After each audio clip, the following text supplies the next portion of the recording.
khusus kami hadir di sini di Mabes Polri khususnya karena ingin melakukan konsultasi langkah-langkah hukum ataupun langkah-langkah bijak yang bisa kita lakukan menghadapi situasi yang ada.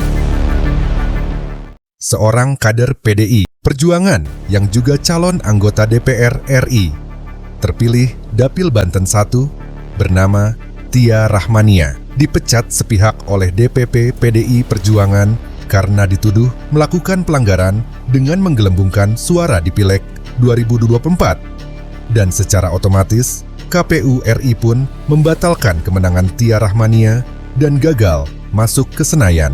Sesungguhnya secara khusus saya ingin menyampaikan rasa kecewa yang mendalam terkait keputusan KPU Republik Indonesia yang mana itu mengakomodir keputusan dari Mahkamah Partai PDI Perjuangan, tempat saya berlindung, di mana itu adalah rumah saya, yang mana secara sepihak saya dituduh menggelembungkan suara.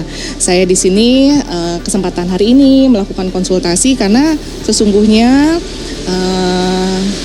hasil putusan Bawaslu Provinsi hal tersebut bukan seperti itu adanya. Tia Rahmania dalam hal ini tidak terima dengan putusan PDIP dan KPU. Lalu melakukan perlawanan dengan mendatangi Bareskrim Mabes Polri untuk melakukan langkah-langkah hukum. Dia membantah melakukan seperti yang dituduhkan dan menyesalkan tindakan partainya. Karena putusan Bawaslu Provinsi Banten dikatakan kalau dirinya tidak terlibat dalam masalah ini. Sekjen menyampaikan, tapi ini untuk deklarasi boleh ke Pak Hasto, di bulan Juni tanggal 5 bahwa yang menjadi DPR itu adalah Boni. Artinya apa? Dia udah mendahului putusan Mahkamah Partai. Itu boleh dicek. Artinya putusan Mahkamah Partai ini kita menduga ini semacam rekayasa aja, tapi statementnya Pak Hasto selaku Sekjen menyampaikan itu di depan orang banyak dengan kata-kata Boni terpilih sebagai anggota DPR walaupun banyak rintangan, walaupun banyak liku-liku. Kuasa hukum Tia Rahmania mengatakan jika ini semua adalah rekayasa untuk meloloskan Boni Triana yang akan menggantikan posisi Tia di DPR RI. Pada bulan Juni, Mahkamah Partai keluar putusannya 3 September. Artinya sebelum putusan Mahkamah Partai keluar, ini udah digiring. Sebelumnya beredar kabar yang mengatakan kalau pemecatan Tia Rahmania ini disebabkan karena kritik kerasnya kepada pimpinan KPK Nurul Gufron dalam sebuah acara di Lemhanas. Artinya terjadi konflik di dalam batin saya, Pak, ya.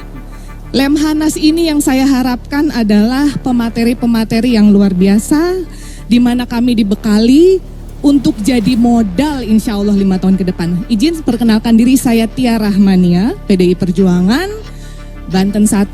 Kenapa saya tidak membuka jaket ini? Karena KPK ini lembaga yang didirikan oleh Presiden kelima Republik Indonesia, Ketua Umum kami Ibu Megawati Soekarno Putri. Merdeka!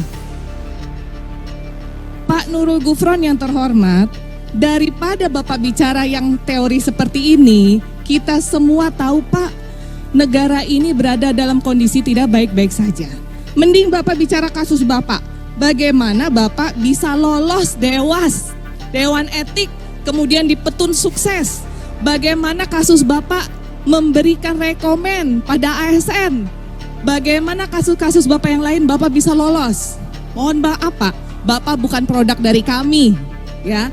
Bapak bukan produk dari kami. Itu satu. Korupsi itu intinya etika dan moral, Pak. Saya adalah salah satu dosen anti korupsi, Pak. Ya. Izin ya, Pak. Baik. Nah, terima kasih. Baik. Karena demikian, terima kasih Pak. Karena Bapak sendiri, Pak Gufron sendiri yang membuka. Bapak tadi kan jadi juga, Pak, dengan demikian, halo, mohon ini masukan Bapak dan kepada Ibu. Panitia Lemhanas, kalau bisa cari tolong dihargai forum ini Bu. yang memberikan Tolong forum ini nilai-nilai dihargai baik. dulu kepada aja kami. dulu, Bu. Terima kasih. Wassalamualaikum warahmatullahi wabarakatuh. Saya izin keluar. baik. Terima kasih Bu. Nama siapa Bu? Izin. Ibu Mutiara. Oke. Nanti saya jawab ya Bu ya. Iya. Bukan, kalau bertanya tentu juga saya akan jawab, tapi jangan keluar gitu. Tia memang memberikan kritik yang sangat keras kepada Nurul Gufron dengan mempertanyakan bagaimana Nurul Gufron bisa lolos menjadi Dewas KPK. Negara ini berada dalam kondisi tidak baik-baik saja. Mending Bapak bicara kasus Bapak. Bagaimana Bapak bisa lolos Dewas, Dewan Etik, kemudian dipetun sukses. Bagaimana kasus Bapak memberikan rekomen pada ASN. Bagaimana kasus-kasus Bapak yang lain Bapak bisa lolos. Mohon maaf Pak, Bapak bukan produk dari kami. Ya memang di internal partai kita mempunyai mahkamah partai yang bisa memutuskan secara internal terkait apakah salah satu caleg dari internal bisa kemudian dilantik atau tidak dilantik. Tapi bagaimana detailnya silakan tanyakan kepada DPP partai. Bu, kami dapat informasi alasannya karena dua caleg itu diduga menggelembungkan suara di dapil Banten dan Jawa Tengah. Itu benar nggak Bu? Silakan tanya ke DPP partai. Kita ada anggap mungkin tadi untuk JP yang tadi kita ada anggapan juga kalau gara-garanya itu soal apa mengkritik KPK Nurul Gufron ini enggak ya Bu? Nggak ada hubungannya karena memang acara yang kemudian di Lemhanas itu kan dilaksanakan itu sebelum sesudah surat itu kemudian dilayangkan kepada KPU, jadi nggak ada hubungannya. Ini jangan kemudian ada salah pengertian, ini ada sepertinya ada perbedaan atau ada ketidaksukaan antara partai politik dengan KPK. Tidak ada hubungannya. Berarti memang proses. Puan Maharani pun angkat bicara. Jika masalah ini tidak ada kaitannya dengan acara di Lemhanas, dan ini murni keputusan dari internal partai soal pelanggaran menggelembungkan suara. Partai bahwa telah terjadi penggelembungan suara dan berdasarkan aturan internal kami, anggaran dasar kami bahwa ini adalah pelanggaran kode etik dan pelanggaran terhadap disiplin partai. Maka tanggal 30 Agustus 2024 DPP PD Perjuangan mengirimkan surat beserta hasil persidangan Mahkamah Partai ke KPU. Kemudian pada tanggal 3 September 2024 Mahkamah Etik dan Badan Kehormatan PD Perjuangan menyidangkan pelanggaran etik Saudara Tia Rahmania atas pemindahan perolehan suara partai ke perolehan suara pribadi.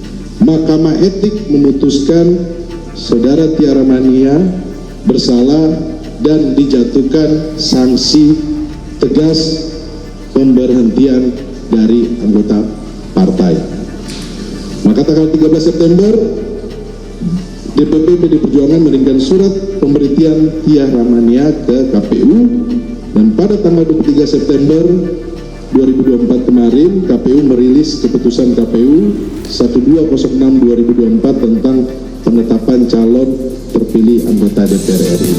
Keinginan saya untuk mendapatkan keadilan itu sesungguhnya adalah atas bimbingan dan ilmu yang diberikan oleh Ketua Umum PDI Perjuangan Ibu Megawati Soekarno Putri yang menyerukan untuk kita harus berani menyampaikan keadilan walaupun itu pahit sekalipun. Menindaklanjuti langkah hukum yang diambil Tia Rahmania, DPP PDI Perjuangan tidak takut dan siap melayani gugatan sang mantan kader.